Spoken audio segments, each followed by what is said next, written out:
Hi mga kapobre, kay wala may laag karon tudloan na lang tamuon sa pagluto sa mong bestseller na leche flan. Una, magbutang ta og 1 tablespoon of white sugar sa tong lanera. Sa kani nga part dapat hinay lang jud ang inyong kalayo. Hantod sa mag-caramelize siya. Dili ni siya pwede biyaan kay dali ra jud ni siya masunog. Ug masunog ni mo pait jud inyong leche flan sama sa inyong relasyon. Unsa ba gud diha? Pag human na to caramelize, mag-separate na pud ta og itlog. Dapat man gud jud sa leche flan is pure na egg yolk. Nakatilaw bitaw kog leche flan na hulig ilang gamit.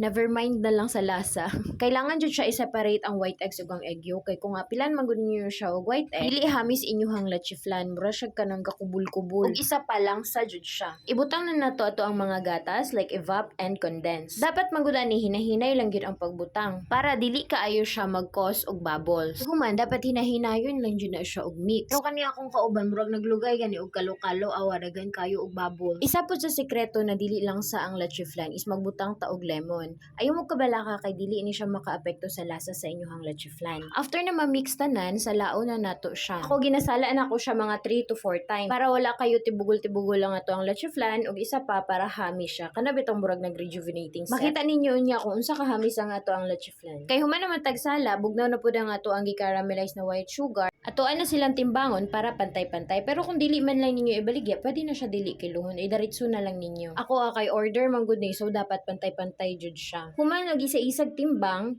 imuha siyang itaktak para mawala to iyang bubbles. Kay kung dili nimo to siya kwaon, magbuslot-buslot ang inyong leche flan, pangit iyang outcome. Magbutang na ta og tubig sa ato ang butangan og leche flan. Gina-oven day nako ni ako ang leche flan mga kapobre kay katong naga-steam pa ko, permi siya palpak o permi siya mo overcook. Ang naganahan ako aning i-oven na leche flan kay hamis jud siya og dili siya buslot-buslot. Dili jud siya mo overcook. Ma-overcook lang siya og magtinanga ka. Og isa pa makatipid pud mo sa foil kay kung i-steam man gud niyo kailangan pa niyo siya tabunan og foil kay para dili siya mabasa og tubig. O di ba naka-uniform pa ang hapos lupa way uso ilis. Ang isa pud ka sekreto aning leche flan nato para ma-perfect nato og luto is tama-tama lang pud jud iyang kalayo. Ana akong style mga kapobre, lihok-lihokon lang kung luto na ba ang leche flan. Walay uso toothpick test diri. Awal lang kung unsa ka perfect ang ato ang leche flan. Kalami. After 1 hour sa ato ang pag-steam sa ato ang leche flan, ato asa siyang pabugnawon. Bago na to siya tusok-tusokon sa kilid kay kung dili na to siya tusok-tusokon sa kilid, dili siya matanggal. Lisod kay ni siya tanggalon. Magpilit jud siya madaot inyong leche flan. Pag human na ng mga kapobre, ibutan na nato siya sa tab, ato ana na siyang ikulob. Tan-awel lang kung unsa ka gwapa. O di ba? Hamis kayo.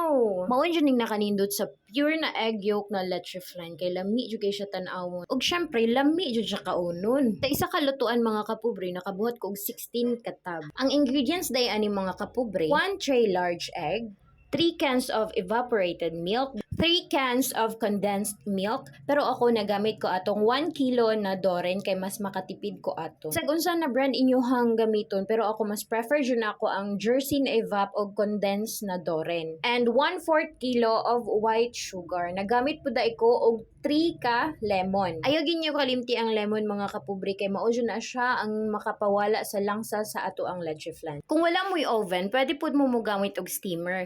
Pero butangan sa ninyo og foil kay para dili siya matuluan og tubig. Always remember mga kapobre, low fire lang yun na siya. Then i-steam ninyo siya for 1 hour. Taste test na ta. Kalami na lang gyud. Don't forget to like, follow and share our page. See you in next video.